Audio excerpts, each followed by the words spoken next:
Hello à tous et bienvenue dans cette investigation de nuit au sein du château de Vos. Avant de commencer, je viens rappeler que cette vidéo suit une visite de jour avec une présentation de l'histoire que vous allez pouvoir retrouver sur ma vidéo précédente, donc soit en suggestion maintenant, soit vous avez le lien dans la description. Pour le déroulé de la nuit, je vais devoir procéder différemment pour une fois. Habituellement, je procède de manière chronologique, comme ça vous avez qu'à suivre le long et vous savez que vous êtes au début, milieu, fin de la nuit. Là, par rapport à l'ensemble des événements et des choses que je dois creuser, pour ne pas vous perdre, je suis obligé de vous le présenter par type d'activité. C'est-à-dire qu'il y a une activité principale, qui est l'identification des entités, et tout autour il s'est passé plusieurs choses diverses. C'est-à-dire que je vais commencer par exemple par le plan fixe, je vais ensuite vous parler des différents phénomènes divers qui auraient pu se passer autour de moi. Je vais vous parler aussi un petit peu du déroulé de la nuit, parce que je n'ai pas fait que de l'identification de personnes. Je ne pouvais pas vous le présenter de manière chronologique, parce que c'était à se perdre, et je m'en suis moi-même perdu quand j'ai fait mon tout premier montage. Pour commencer, on va attaquer par le plan fixe. Alors, par rapport au montage des caméras, des sons, etc., sur ce plan fixe, je me suis carrément loupé. Vous avez l'image en ce moment, mais déjà il faut savoir que vous n'avez aucun son. Je suppose que le problème vient simplement que j'ai branché mon câble sur la sortie prise jack, au lieu de me brancher sur la prise jack d'entrée, ce qui fait que rien n'a été enregistré. Voilà, félicitations. Deuxième point, il faut savoir que ce plan fixe va se couper, par bug je pense, dans les alentours de 2-3 heures du matin. Pourquoi je pense que c'est un bug? Simplement parce que ça tombe pile poil sur l'une des transitions pour la sauvegarde sur la carte SD. Mes enregistrements se terminent notamment par un fichier de 0 octet qui est en erreur et qui n'a rien sauvegardé. Maintenant que les bugs et les erreurs sont étalés, je vais quand même parler du plan fixe en lui-même et de son intérêt. J'ai mis au milieu une pile de 5 pierres de roche volcanique. Si vous en voulez un peu plus de détails, j'ai une vidéo qui est dédiée à l'outil, je vous laisserai la voir. Comme toujours, lien dans la suggestion, lien dans la description. Par rapport à cette pile de pierres, j'ai posé notamment des galets tout autour. Si je marche dans cette zone, la pile de pierres tombe d'elle-même. Par contre, si je marche à l'extérieur de cette zone, la pile de pierre ne tombe pas. C'est juste pour vous donner une indication de à quel point la tour peut s'écrouler ou non par rapport à la suite. Pour en finir avec le plan fixe, je vais notamment parler des événements et du contexte qu'il y a autour de ce plan fixe. On est sur un soir de fin d'août, quelques fenêtres sont laissées ouvertes pour ne pas mourir de chaud, et par conséquent, il peut y avoir plusieurs insectes qui passent de manière raisonnée. Ce plan fixe n'en fera pas exception, et même bien au contraire, va bien montrer la vie nocturne des différents insectes. Petite particularité notamment pour les chauves-souris. Ces chauves-souris vont plutôt être peu nombreuses sur le début de la nuit. La fin de la nuit, dans chacun des couloirs, à chaque étage, je vais avoir une dizaine, quinzaine de chauves-souris. Hormis cela, il va rien avoir d'autre de notable sur ce caméscope. On aurait pu capter quelques phénomènes sonores que je vais vous présenter par le biais de d'autres caméscopes plus tard, et je suis assez triste de me dire que j'ai juste mal branché probablement un caméscope qui fait que je n'ai pas le son sur celui-ci. Ce plan fixe est situé dans l'aile du XVIe siècle, au niveau du premier étage, dans le couloir au portrait. J'ai choisi cet endroit parce qu'il est central par rapport à l'ensemble de l'aile. On peut entendre ce qui se passe à la fois au-dessus, on peut entendre ce qui se passe à l'étage du dessous, et ça permet aussi d'avoir une image qui couvre l'intégralité de l'étage. Une fois ce plan fixe installé, à part quelques coups d'œil sur la pile de pierre, je ne retournerai jamais au premier étage. Tout ce qui va suivre va se passer soit au niveau du rez-de-chaussée, soit au niveau du deuxième étage. Je passe maintenant sur un autre type d'action, la phase de pré-sommeil. En discutant avec le propriétaire, il me dit notamment que la plupart des phénomènes qu'il vit se passent soit lorsqu'il est sur le point de s'endormir, soit lorsqu'il vient tout juste de se réveiller. Prenant en compte cette information, qui me revient à la fin de l'enquête, je m'allonge sur un lit à 2-3 heures du matin. Après 12 minutes, voici le premier phénomène.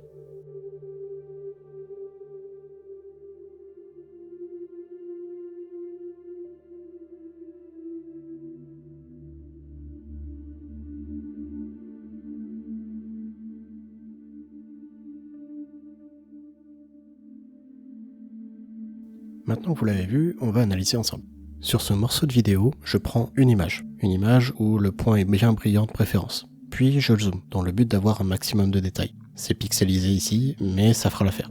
On remarque ici les cercles de lumière qui s'alternent, on remarque aussi la vitesse lente qui se déplace, un cercle qui est presque parfait. En bref, je l'associe personnellement au phénomène de l'orbe de poussière. Si vous voulez un peu plus de détails au sujet des orbes de poussière et leurs phénomènes, je vous laisse aller voir ma vidéo sur les phénomènes lumineux. En voyant ces caractéristiques, du coup, je mets pas ça du tout sur la cause paranormale, c'est un phénomène physique qui a été identifié déjà jusqu'à aujourd'hui, et pour lequel je ne vais pas attarder du coup plus de regard, si ce n'est que le phénomène en lui-même en vidéo est plutôt beau à voir. Après une quinzaine de minutes, un autre événement va se produire, mais uniquement perçu par moi. C'est-à-dire qu'on ne voit rien à la caméra, on n'entend aucun son en même temps en parallèle. Pour résumer, j'avais eu une impression qu'on me décollait légèrement les épaules. Il ne se produit strictement rien derrière, donc je passe cet événement-là et continuons avec autre chose. Je vais passer maintenant sur les phénomènes inattendus, ceux que je n'ai pas provoqués, que je n'attendais pas en se faisant quelque chose de spécifique et qui se sont déclarés d'eux-mêmes. Ces phénomènes sont principalement des bruits, donc ne focalisez pas sur ce que je dis et j'en parlerai dans tous les cas à la partie juste après. Je vais vous présenter ici 5 phénomènes et j'ai eu l'avantage de les obtenir en plus sur 2 caméras. Donc pour chacune d'elles, je commencerai d'abord par la vue d'ensemble avant de vous présenter la caméra qui est la plus proche de moi. J'ouvre le bal avec une histoire de guêpe. Nous sommes au tout début de l'investigation, je viens à peine de commencer et j'ai lancé une communication avec une entité. Je me suis installé dans la grande salle située au rez-de-chaussée de l'aile du XVIe siècle. Et cette grande salle, selon le propriétaire, est connue pour ayant celle où l'on aurait capté le plus de phénomènes dans le château. En effet, même si Lucie est un phénomène qui est plutôt extraordinaire, c'est-à-dire de voir un fantôme, en réalité, à côté de ça, il se passe pas grand-chose dans le chemin de ronde. Enfin, pour être précis, il n'y a pas grand-chose d'autre qui est notifié que Lucie par rapport au chemin de ronde. Je me positionne dans cette salle, je commence à faire une communication, lorsque soudainement je me fais interrompre par 5-6 guêpes qui tournent frénétiquement dans la salle. Voyant ça, mon réflexe est simplement de me dire, je me décale dans le couloir du rez-de-chaussée, simplement pour une mesure de sécurité. Le phénomène qui va suivre se passe au moment où je suis en train de transférer les affaires de la grande salle vers le couloir. Ici, ce qui nous intéresse, c'est pas les guêpes, c'est non plus le bruit des guêpes, c'est d'autres bruits, et je vous laisse écouter.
Pour le premier bruit de sonorité grave, je n'ai pas souvenir d'avoir donné des coups ou bien d'avoir posé de manière un peu forte des objets sur quelque chose. Cependant, je vais quand même rattacher à ça dans le sens où je faisais quand même plusieurs allers-retours, j'ai pu ne pas faire attention, le moment en plus où je devais sortir des guêpes, disons que je vais pas y prêter une grosse attention. Là où par contre je me pose un peu plus de questions, c'est au niveau des 3 tics aigus que l'on vient d'entendre à la fin. Je n'ai pas de matériel qui comporte des clips. Qui plus est, le micro qui est installé sur le caméscope est un micro qui n'est pas forcément d'une très bonne qualité, donc le son aurait été beaucoup plus étouffé si ça venait du couloir d'à côté. La question que je me pose concrètement, c'est qu'est-ce qu'il y avait autour de ce caméscope qui aurait pu faire ce genre de bruit ? Je me dis que c'est potentiellement un compteur électrique, un disjoncteur, mais en tout cas, excepté si j'y retourne un jour, j'aurai probablement pas la réponse à vous servir sur cette vidéo. Pour notre deuxième phénomène, cela se passe que quelques minutes après le premier. Je suis toujours en train de faire mes allers-retours, je suis notamment sur le dernier aller-retour, lorsque quelques secondes après, alors que je suis dans l'autre salle, des bruits graves et sourds se font retentir.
ces différents bruits, je me pose la question concrètement si le fait d'avoir marché à un endroit spécifique de la pièce aurait fait craquer le bois, que ça aurait fait craquer plusieurs autres planches ou autres qui se seraient répercutées dans le couloir et on aurait entendu du coup ces sons. Mais ouais, ça me paraît bizarre quand même. Vraiment, ce bruit-là, je ne peux que vraiment vous le laisser tel quel. Pour le phénomène suivant, par contre, la justification va tomber d'elle-même. Je remercie grandement d'avoir eu 2 caméras qui enregistrent le son, et c'est quelque chose où même vous-même vous pouvez vous amuser à deviner. Donc dans le premier enregistrement, vous allez avoir le soufflement tel quel, puis dans le deuxième enregistrement, vous allez comprendre d'où ça vient.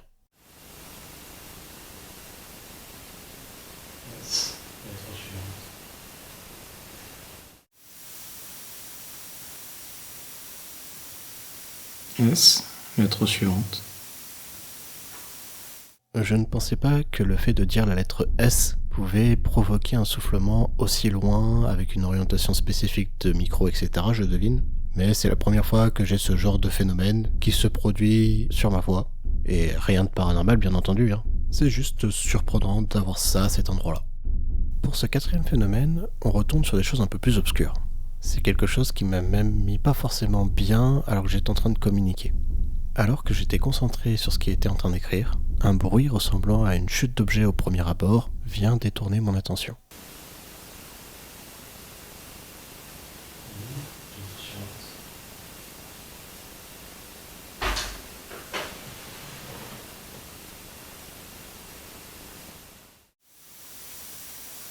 I, lettre suivante.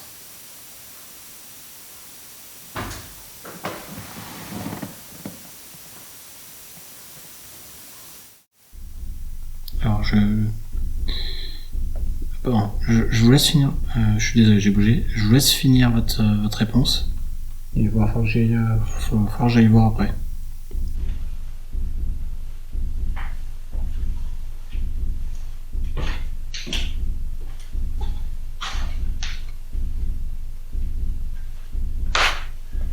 Bon, et ben... du coup, strictement aucune idée. C'était pas un bruit de porte, c'était pas un bruit de volée. C'était un truc qui tombait au sol, mais je sais pas quoi. C'était au fond du couloir, mais bon. Après réécoute de plusieurs fois, je pense que cet objet est probablement métallique. Il y a une sorte de résonnement dans le son qui me fait dire ça. Mais dans la réalité, je n'ai strictement aucune idée de ce qui aurait pu causer ce bruit. Pour en conclure avec l'ensemble des phénomènes, je vais probablement vous présenter le plus gros de la soirée. J'étais en train de communiquer lorsqu'un phénomène à la fois visuel et auditif va se produire. Pour le côté visuel, je vais vous demander de vous focaliser sur la partie du lustre en haut. Par contre, pour le côté auditif, c'est des sons qui peuvent être potentiellement forts ou bien perturbants. Donc, petit disclaimer, je préfère. Si vous êtes contre les sons forts ou bien que ça peut vous perturber, n'hésitez pas à diminuer le son, voire même à le couper. Vous aurez que la partie visuelle, mais en soi je préfère ça que de vous faire une peur bleue. Maintenant que tout ceci est dit, je vous laisse le vivre. Est-ce que vous êtes dans la pièce de stockage? Je crois que c'est comme ça, c'est notre troisième porte. En partant du fond. Je pense que vous avez compris, il n'y a rien d'extraordinaire, c'est juste une chauve-souris qui passe devant la caméra. Cependant, j'ai laissé ce passage, j'ai apporté quelques sons volontairement, provoqué une sorte de petite adrénaline, tout cela dans le but de porter un message. La peur ou les émotions fortes est quelque chose qui peut vraiment procurer du plaisir pour certains. C'est même un loisir à part entière, le roleplay, les sports notamment en proposent pas mal. D'un point de vue de certains, le spiritisme peut l'être aussi, et c'est quelque chose que je comprends parfaitement. Ce qui m'embête par contre, c'est qu'il n'y a pas spécialement de cadre à ce qui est fait. Par exemple, si un jour vous avez la folle idée de partir, prendre une planche de Ouija et de le faire dans un lieu abandonné, ce qui est le plus dangereux, c'est pas la planche A4, en plus c'est que du bois, c'est ce que vous en faites et les personnes que vous groupez autour et son environnement. Partez avec au moins de quoi boire, de quoi manger, partez en connaissant un minimum les lieux avant, ou bien sinon faites une ronde d'abord avant de vous jeter sur la session, et surtout, mais surtout, faites-le avec des gens que vous connaissez. Après, il y a des éléments complémentaires à prendre en compte pour éviter de faire n'importe quoi en spiritisme. 2-3 choses qui peuvent être sympathiques en com en amont, par exemple préparer ses questions. Mais encore, tout ça, c'est que d'un point de vue croyance. En conclusion, vous faire peur ou avoir des sensations fortes, oui, il n'y a aucun problème. Mais faites-le de préférence où vous avez les clés de maîtrise de ce que vous allez faire, des choses vous sont familières, et par-dessus tout, ne jamais oublier que l'on n'a jamais toutes les clés en main, et surtout dans le spiritisme. Voilà, je referme la parenthèse et je vous propose de passer à la partie suivante de la vidéo. Je passe maintenant sur la raison principale de ma venue au château de Vos. Mon but premier est d'identifier des entités attachées au lieu et qui seraient autres que Lucie. Pour cela, avant ma venue, j'ai déjà fait quelques préparations. Je me suis notamment fixé une structure de communication dont le but d'être efficace et rapide est de pouvoir voir un maximum de personnes. Pour commencer, je demande l'époque. De cette manière-là, je sais de quelle incarnation l'entité est en train de me parler, considérant ici la possibilité de la réincarnation. Je demande ensuite le nom. Je continue avec son métier, quel était son métier principal lors de sa vie. Puis je passe sur le lieu d'accroche. Ce que j'appelle un lieu d'accroche, c'est le lieu dans lequel l'esprit passe le plus de temps dans le château. Enfin, et c'est par habitude pour moi, je laisse toujours en dernière question à la fin une sorte de champ libre sur lequel l'entité et l'esprit peut écrire ce qu'il souhaite. S'il souhaite adresser un message, s'il veut parler de quelque chose de spécifique, dans le but de prendre ce qui est important de leur point de vue aussi, et qu'ils ne soient pas tout le temps à répondre à des questions. Cette structure étant déroulée, voulant identifier un maximum de personnes, j'ai voulu garder volontairement une structure courte avec peu de questions. J'aurais pu l'étoffer un peu plus, avec des liens de famille, des choses de ce genre-là qui permettraient d'avoir de la facilité dans mes recherches. Mais pour un premier jet, ça aurait pas eu beaucoup d'intérêt. Pourquoi ? Parce que mon but c'est juste d'aller pinguer un maximum de personnes, et surtout si la personne m'invente une vie, je ne perds pas du temps avec. Comme je disais dans ma vidéo sur l'identification, le meilleur des moyens, c'est de prendre le temps. Voilà au sujet de ma structure. Je passe maintenant sur les étapes faites en amont de ma communication. J'ai répété un message dans chacun des étages, en disant simplement que j'étais dans un principe d'identification, que toute personne du lieu qui souhaitait y participer était la bienvenue, mais que pour autant, je ne forçais en rien le fait de venir communiquer. J'ai cité pour cela une salle au niveau du rez-de-chaussée de l'aile du XVIe siècle, dans laquelle je ne suis pas allé de l'ensemble de la nuit, et à la suite du message, j'ai mis à disposition mon pendule pour prendre les différentes réactions liées à mon annonce. J'ai eu par ce biais 2 esprits m'indiquant chacun un endroit. Un au niveau de la grande salle du rez-de-chaussée, la salle qui aurait eu le plus de phénomènes, et une deuxième qui m'a indiqué le couloir du rez-de-chaussée. Une fois le moment des identifications arrivé, j'ai mis à disposition une baguette de sourcier sur lequel j'ai mis un cadran alphabétique en dessous. En me positionnant spécifiquement sous une lumière, je me servais de l'ombre de la baguette de sourcier comme pointeur sur le cadran. Ayant besoin de précision, parfois même de m'indiquer des endroits, je me suis dit que c'était le combo d'outils qui était le plus intéressant à ce moment-là. À ma vision post-prod, je pense effectivement que les outils étaient adaptés. Par contre, je ne peux pas m'empêcher de m'autocritiquer sur la façon dont je les ai utilisés, notamment pour l'ensemble des informations que j'avais prévues en amont. Pour vous illustrer ça en images et en son, on va commencer par l'époque. On va dire que A c'est 0, B c'est 500, C c'est 1000, D c'est 1500, E c'est 2000.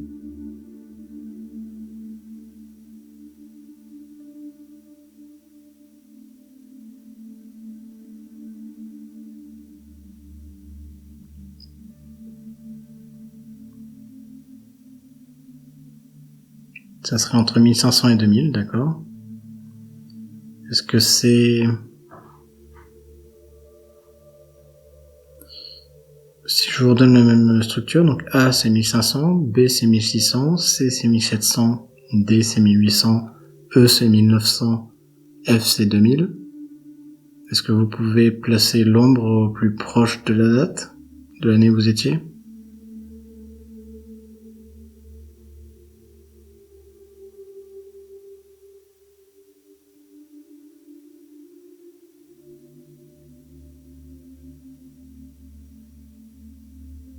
Entre 1500 et 1600, d'accord ? Cette façon de déterminer l'époque me dérange. J'ai l'ensemble du cadran, j'ai 26 lettres. Je ne sais pas pourquoi je me suis embêté à utiliser que 5 lettres, et sur lequel l'ombre de la baguette ne pouvait pas être forcément très précise, parce que entre le A et le E, l'ombre de la baguette était forcément en biais par rapport aux lettres. J'aurais dû partir de 0 en A pour aller jusqu'à 2500 en Z, et de cette manière-là, les entités peuvent me donner une précision plus grande sur l'époque. C'est pour ça que pour la suite, je vous donnerai que des centaines d'années, en vous disant que ce sera entre 1200 et 1300 par exemple. Autre critique aussi, c'est que je me suis préparé et je m'attendais à demander une époque, j'aurais pu me prévoir un cadran sur lequel les années étaient écrites. Voilà pour l'époque, je vais passer maintenant au nom. Le fait d'avoir laissé le nom libre était un choix volontaire de ma part. simplement parce que les entités peuvent se présenter sous la forme de titres, peuvent aussi se présenter sous un pseudonyme. En bref, chacun est libre de se présenter comme il le souhaite pour porter son message. Sauf que dans le but de cette soirée, on cherche à identifier, donc par rapport à une époque spécifique, sur une personne qui s'est déjà incarnée, si vraiment elle a cette volonté-là, ça me paraissait important de donner du cadre à ce nom, et de demander notamment un prénom et un nom, pas un pseudonyme, pas autre chose. Je passe au niveau métier maintenant, parce que ma question du métier était « Quel est votre métier principal lors de votre incarnation ?» Beaucoup m'ont répondu de manière juste, mais la chose que je n'ai pas tilté sur le coup, c'est que le métier principal qu'ils ont fait dans leur incarnation n'est pas forcément le métier qu'ils ont fait au sein du château. Et que si on creuse dans des archives, notamment des archives de château, on va parler de la vie du château, et notamment des gens qui sont dedans, ce qu'ils faisaient dedans. En bref, je formulerai ma question autrement la prochaine fois. Pour les deux derniers, l'accroche au lieu ainsi que le champ libre du message, là-dessus j'ai pas spécialement de commentaires par rapport à moi-même. Voilà pour la partie structure et préparation de la communication.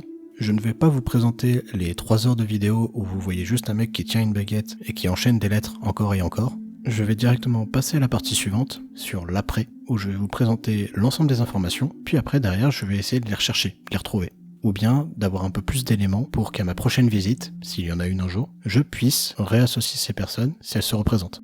Pour commencer, je vais déjà appliquer un filtre sur l'ensemble des informations que j'ai reçues. Je vais déjà notamment vous enlever tous ceux qui sont un peu farceurs. Je vous enlève notamment l'esprit qui me répond oui à l'ensemble des questions. Je vous enlève aussi les esprits ou entités qui ont juste passé pour donner un message, mais qui n'ont pas voulu se faire identifier ou qui n'ont pas donné de détails pour ça. J'enlève aussi des esprits qui ont donné des détails qui étaient plutôt vagues, des informations que je ne peux pas spécialement exploiter. Un exemple concret, un pseudonyme au lieu d'un nom et d'un prénom. Et une fois tout cela filtré, il me reste 4 esprits avec qui je vais peut-être pouvoir faire quelque chose où j'ai réellement de la donnée, et pas juste des informations. Je vais donc vous les énumérer dans l'ordre chronologique. On commence avec l'époque 1200-1300 avec une certaine Monique qui aurait été couturière au sein du château. Je n'ai pas l'endroit d'accroche de cette entité. On passe ensuite à l'époque 1500-1600 où j'aurai un Pierre Guénin qui aurait travaillé au sein de l'écurie, située au nord du château. Pour notre troisième personne, on passe en 1800-1900 avec une entité qui se serait appelée Zélie, qui aurait été servante et aurait fait du lavage, et son endroit d'accroche est la salle du piano. Enfin, pour terminer, toujours 1800-1900, j'aurai une personne nommée Géraldine qui aurait été servante, qui passe la majorité de son temps dans le couloir du rez-de-chaussée de l'aile du XVIe siècle et qui serait accrochée spécifiquement au miroir en face de l'entrée de la tour d'escalier. Je viens de vous restituer les informations intéressantes dans un point de vue identification, et pour la partie recherche, vous allez voir que j'ai dû aussi faire quelques choix. Je vais vous expliquer tout cela par un petit point d'histoire des différents documents que l'on a d'existants à ce jour pour pouvoir essayer de retrouver quelqu'un du passé. Parmi les documents clés de l'histoire, il y a en réalité plusieurs séries de documents. C'est simplement des documents qui sont toujours du même type, de la même nature, et dont la création et l'entretien a duré dans le temps. Je vais commencer par exemple avec les registres paroissiaux. En 1539, l'ordonnance de Villiers-Cotterêts va venir imposer auprès de l'ensemble des curés de paroisse de maintenir un registre sur lequel ils doivent inscrire les baptêmes, les mariages et les sépultures. Vous pouvez trouver des registres paroissiaux qui sont plus tôt que 1539, mais ça a été clairement que de l'initiative personnelle de la part du curé, si vous en trouvez. Bien que l'imposition a été faite en 1539, le temps d'imposition de cette ordonnance, elle, a pris un petit peu plus de temps en fonction de la région. Vous pouvez aussi avoir des registres paroissiaux dans certaines villes qui ont commencé plus tard que 1539. Ça finit tout de même de s'installer de manière uniforme sur 2-3 décennies, et cette imposition restera telle quelle jusqu'en 1792. 1792, Révolution française, et notamment la naissance de la notion de l'état civil. À ce moment-là, l'État récupère la notion d'acte de naissance, d'acte de décès. Elle récupère aussi la notion de mariage due à la laïcité. Et tout cela impose de créer un nouveau type de registre, qui s'appelle le registre d'état civil. Il est décidé de récupérer les registres paroissiaux des différentes églises pour le mettre à disposition de l'État. Après 1792, et encore aujourd'hui, les deux existent. Vous avez le registre d'état civil qui est géré par l'État, et vous avez les registres paroissiaux, toujours gérés par l'Église, et la plupart du temps, par simple demande, vous pouvez en avoir accès. Ces registres sont les moyens les plus simples de trouver un prénom et un nom du passé. Cependant, ce n'est pas assuré à 100% de retrouver le nom et le prénom de la personne que l'on cherche dans ces registres. Cela pour plusieurs raisons. La première, c'est que si la personne que vous cherchez est née à un endroit A, a fait des choses à l'endroit B et que c'est votre raison de votre recherche, et qu'elle est morte à un endroit C, Et bah si vous prenez le registre de l'état civil de l'endroit B, vous n'allez pas trouver cette personne. Un autre point en lien, c'est que ces registres peuvent eux aussi avoir des lacunes. Il peut y avoir des pages manquantes, il peut y avoir des registres sur lesquels on n'arrive pas à remettre la main dessus. Ces lacunes, heureusement, sont plutôt rares pour ces deux types de registres, mais il faut savoir que ça existe quand même. Et enfin, pour terminer, la plupart de ces registres ne sont écrits qu'à la main. Vous avez donc affaire à l'écriture de la personne qui a rédigé ces registres, et en fonction de la personne, désolé, mais c'est illisible. En complément de ces deux premiers registres qui sont vraiment clés, je vais ajouter une troisième notion qui a perduré dans le temps, qui est la notion de dénombrement et de recensement. Les premiers dénombrements datent déjà d'avant 1328. Cependant, ces dénombrements ne sont que partiels, non pas dans le sens où ils sont incomplets, dans le sens où le dénombrement avait un but spécifique et venait donc compter uniquement ce qui l'intéressait. Par exemple, le nombre de soldats présents dans un camp militaire et combien pouvaient utiliser une certaine arme. Je mets 1328 entre parenthèses parce que c'est à ce moment-là que l'on a les premières traces de recensement complète de la population, mais qui n'était pas un recensement de la population. C'était un recensement plutôt de foyers. On comptait en gros le nombre de maisons qu'il y avait dans la petite ville, le petit village, et on faisait un facteur multiplicateur de 4, 4,5, 5, en fonction de la personne, pour déterminer le nombre de personnes présentes. Cela permettait tout de même d'avoir un ordre de grandeur, ça permettait d'anticiper certaines infrastructures, mais c'est une méthode sur laquelle on n'a toujours pas les noms et prénoms. Dans les alentours des années 1670, on va commencer à avoir des recensements d'une zone qui est beaucoup plus grande. Par exemple, le recensement du Québec en 1666, ou bien encore le recensement de Valenciennes en 1676. On n'est pas encore sur un recensement complet de la population. Par contre, à partir de cette année-là, c'est là que vous pouvez vraiment avoir des traces de prénoms et de noms qui concernent une région ou en tout cas une grande zone. À la suite de la Révolution française, après une certaine complexité à cartographier l'ensemble de la France, due à la notion de découper la France en régions et départements pour sa gestion, c'est en 1801 que le premier recensement national est mis en position, et à partir de cette année-là, tous les 5 ans, on a enfin une liste de personnes par département, et cela pour l'ensemble des départements de la France. Il y a quelques recensements qui n'ont pas eu lieu, dus à des notions de guerre par exemple, ou bien dus à des notions de frontières qui ont bougé. En 2004, le système de recensement est rénové. On découpe en deux types le recensement, pour les communes de moins de 10 000 habitants et les communes de plus de 10 000 habitants. Pour les communes de moins de 10 000 habitants, c'est toujours sur le même principe de recensement tous les 5 ans. Par contre, les communes sont décalées les unes des autres. 20% des communes de moins de 10 000 habitants font leur recensement à une année N, un autre 20% le fait à N+1, un autre 20% le fait à N+2, pareil pour N+3 et pareil pour N+4. Pour ce qui est des communes de plus de 10 000 habitants, c'est un sondage qui est réalisé tous les ans auprès de 8% des adresses qui sont enregistrées dans la base de l'État. En parallèle de ça, l'INSEE va essayer de faire des projections sur le nombre d'individus qui est situé dans une ville pour, en fonction, préparer des infrastructures en avance. Voilà, je vous en ai présenté un complémentaire avec dénombrement, recensement. Il faut savoir qu'il y a aussi plein d'autres registres. Ce qu'il faut retenir de tout cela, c'est que si vous cherchez une personne entre 1800 et aujourd'hui, il est fort probable qu'il y ait un document que vous puissiez retrouver d'elle.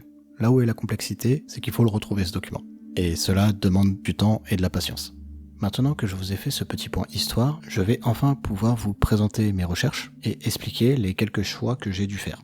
Parmi les 4 esprits que nous avons, je vais commencer déjà par regarder l'époque dans laquelle ils ont vécu.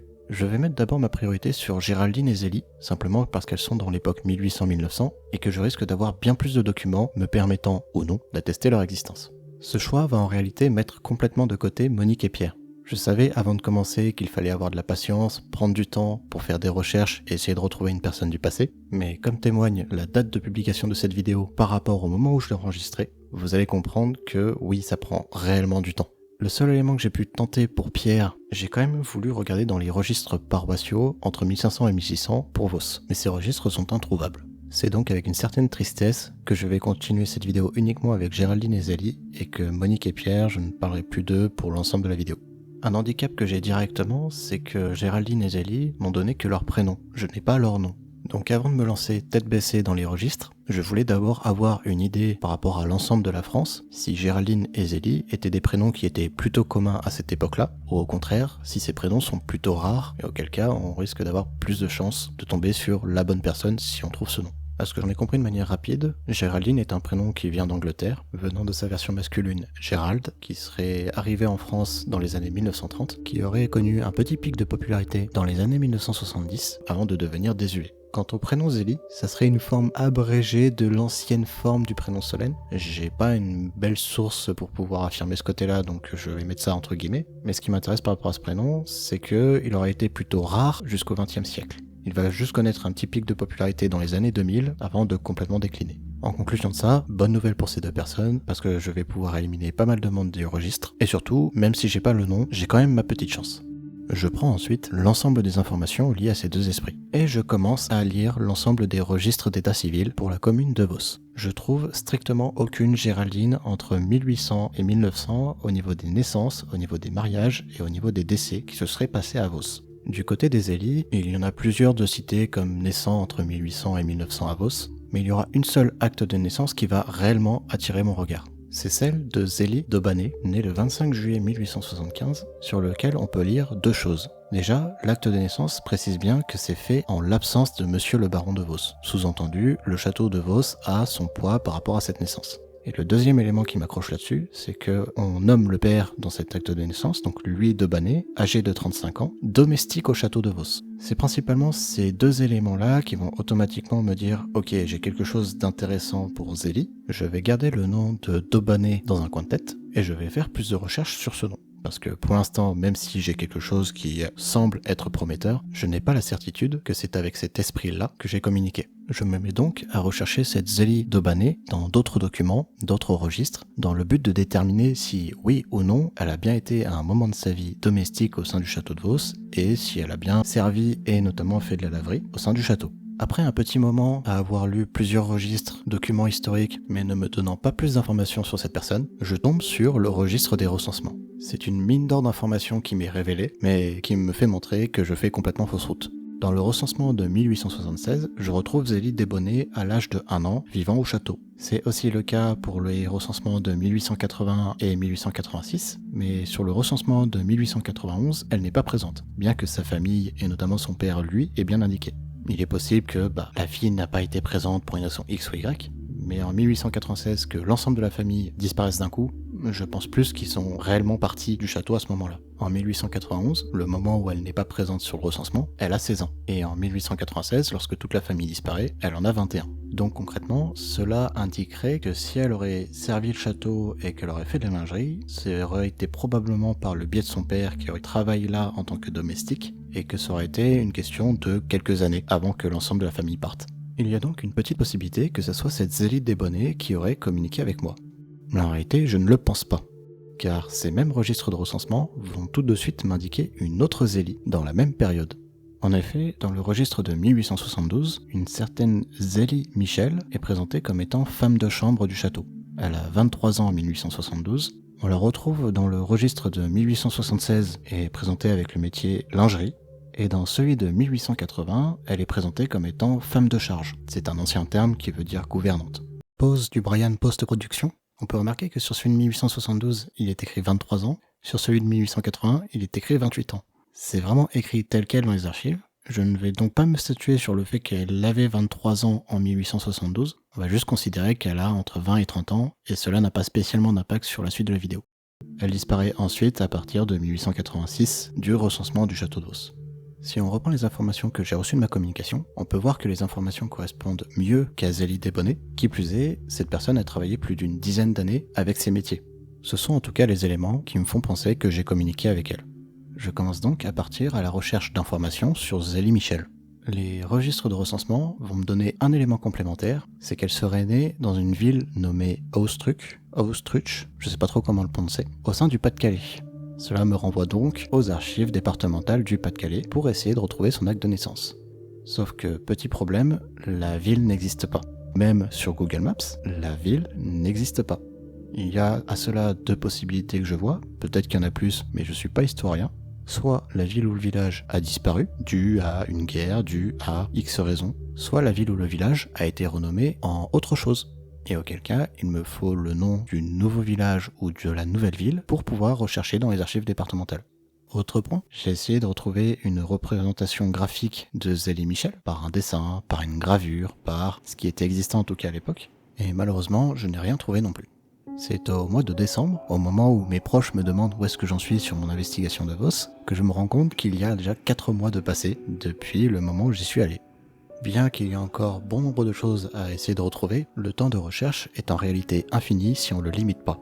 Je vous fais donc une première restitution par le biais de cette vidéo, et je pense que vous reverrez le château de Vos, soit par des éléments complémentaires que j'aurai retrouvés au sujet de cette enquête-là, soit ça pourrait être une contre-enquête où je demanderai des infos complémentaires pour avoir plus d'éléments pour identifier les autres personnes, ou bien encore je traite un tout autre domaine. Dans tous les cas, le château de Vos est un endroit qui m'a marqué vraiment positivement. Que ça soit les éléments que j'ai vécus sur place, que ça soit le temps de recherche et d'analyse que j'ai mis derrière, et de manière plus globale, je voulais traiter la notion d'identification de manière poussée et détaillée en montrant un procédé de A à Z, et les esprits du château de Vos m'ont clairement servi quelque chose. Je remercie donc les esprits bienveillants que j'ai dérangés et qui m'ont accordé un petit peu de leur temps pour me donner l'ensemble de ces informations. Un grand merci à Jérémy Mincer qui a accepté ma demande, qui m'a accueilli au sein du château et qui m'a fait un petit tour descriptif du château avec son histoire.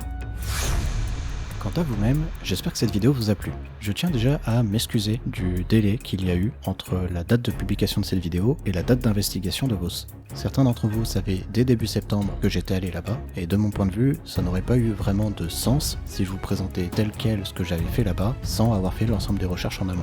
Sur ce, je vous dis, portez-vous bien, à une prochaine vidéo, et surtout, gardez l'œil ouvert.